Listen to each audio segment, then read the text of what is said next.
Selamat pagi saudara, mari kita berdoa. Terima kasih kepadamu ya Tuhan untuk hari yang baru yang boleh kami jalani. Kami hendak membaca firman-Mu, biarlah Tuhan menolong, mengajar kami, supaya kami mendapat berkat daripadanya. Amin. Pembacaan firman Tuhan untuk hari ini diambil dari kitab Kisah Para Rasul, pasal 16 ayat 1 sampai dengan 8.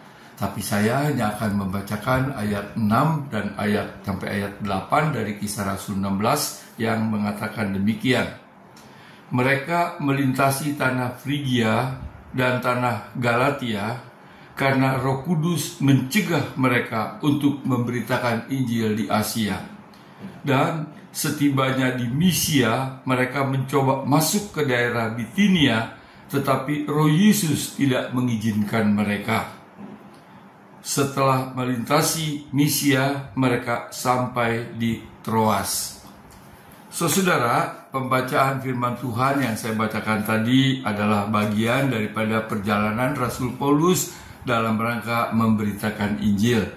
Dikatakan pada waktu kita dengar dan baca tadi, mereka tiba di tanah Frigia dan Galatia. Bahkan mereka bukan hanya tiba, mereka melintasi daerah Frigia dan Galatia. Karena Roh Kudus mencegah mereka untuk pergi ke sana untuk memberitakan Injil di Asia itu.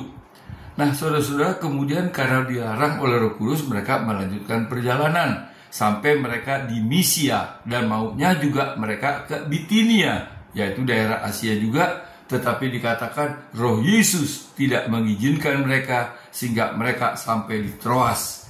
Troas adalah satu perbatasan antara Asia dengan Eropa dengan Yunani, dan dari sana dikatakan kalau kita baca pembacaan selanjutnya mereka di sana di Troas ada orang Makedonia yang memanggil mereka sehingga mereka menyeberang ke Makedonia. Mereka sampai di Neapolis dan Filipi, yaitu merupakan daerah Yunani Eropa, dan Injil terus menyebar di sana. Saudara, rupanya Rasul Paulus tadinya mau memberitakan Injil ke Frigia dan Galatia, daerah Asia, yaitu di sebelah utara dan ke barat, daerah daratan. Tentu lebih enak, lebih mudah perjalanan ke sana, tidak melewati laut dan sebagainya. Dan di sana juga sudah banyak orang-orang Yahudi diaspora yang merupakan jembatan untuk pekabaran Injil. Tapi dikatakan Roh Kudus melarang mereka pergi ke sana, melarang mereka memberitakan Injil ke Asia, sehingga mereka melanjutkan perjalanan sampai mereka di Misia. Maunya juga mereka kembali ke Bitinia, ke daerah sebelah barat lagi, sebelah utara, yang juga merupakan daerah Asia, yang tentu tidak sulit untuk perjalanan ke sana, tidak melewati laut dan sebagainya. Tetapi dikatakan kembali Roh Yesus tidak mengizinkan mereka ke sana, sehingga mereka sampai di Troas, di daerah perbatasan pantai dengan ke sebelah baratnya adalah ke Eropa.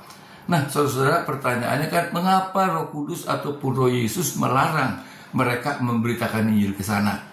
Karena Tuhan tahu, saudara, bahwa kalau mereka pergi memberitakan Injil di sana, tentu Injil menyebar di sana, tapi dalam waktu 6 abad kemudian, daerah itulah yang kemudian diserbu atau dan sebagainya, sehingga menjadi daerah Islam di Asia Barat itu. Nah, karena itu Roh Kudus melarang mereka pergi ke sana, tapi sebaliknya menyuruh mereka untuk pergi ke barat, yaitu terus memberitakan Injil ke sana, yaitu ke daerah Eropa, kan dikatakan ke Makedonia, ke Neapolis, Filipi, dan kalau kita baca selanjutnya terus ke Eropa, Injil diberitakan. Jadi Tuhan tahu, saudara. Nah, dari sini kita belajar beberapa hal. Yang pertama, dalam kita melakukan pekerjaan Tuhan, dalam kita memberitakan Injil, ya, di samping tentu persiapan perlu, strategi perlu, perencanaan perlu, fasilitas untuk mendukung perlu, semua itu perlu. Tetapi yang tidak kalah pentingnya, bahkan yang terutama adalah kepekaan kita terhadap kehendak Tuhan.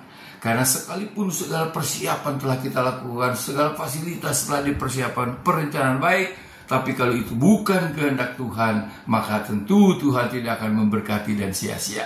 Tapi sebaliknya, sekalipun mungkin menurut perhitungan kita ke sana atau pekerjaan ini jauh lebih sulit daripada pekerjaan itu, tapi kalau Tuhan mengatakan supaya kita ke sana melakukan pekerjaan itu, maka kita berharap akan pertolongan berkat Tuhan sehingga mencapai keberhasilan. Karena yang kita kerjakan bukan hanya yang kita mau, yang kita pikirkan, tetapi yang Tuhan mau, yang kita pikirkan.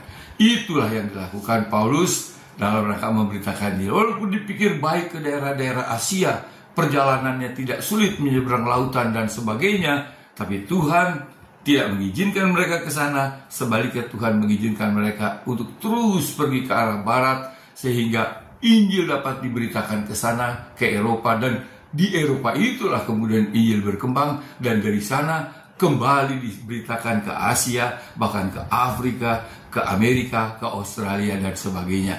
Sekali lagi, yang penting kita perhatikan dalam melakukan pekerjaan Tuhan, dalam memberitakan Injil, bukan pikiran kita, kehendak kita, tetapi pikiran dan kehendak Tuhan. Itulah yang harus kita lakukan sehingga dapat berhasil, Tuhan dimuliakan, banyak orang mendapat berkat. Itulah yang kita pelajari dari pemberitaan firman Tuhan hari ini. Tuhan memberkati. Kita berdoa. Terima kasih kepadamu ya Tuhan untuk firman-Mu. Biarlah itu menjadi berkat bagi kami, supaya dalam kehidupan kami, apalagi dalam pelayanan kami, dalam memberitakan Injil, kami sungguh-sungguh peka kepada kehendak Tuhan, supaya apa yang kami lakukan bukan kehendak kami, tapi kehendak Tuhan, sehingga berkat Tuhan dapat memberikan kesuksesan dalam pelayanan itu. Tuhan, berkatilah hidup kami sepanjang hari ini, juga keluarga kami, pekerjaan usaha kami. Terima kasih Bapa, dalam Tuhan Yesus. Amin. Saudara, Tuhan memberkati. Amin.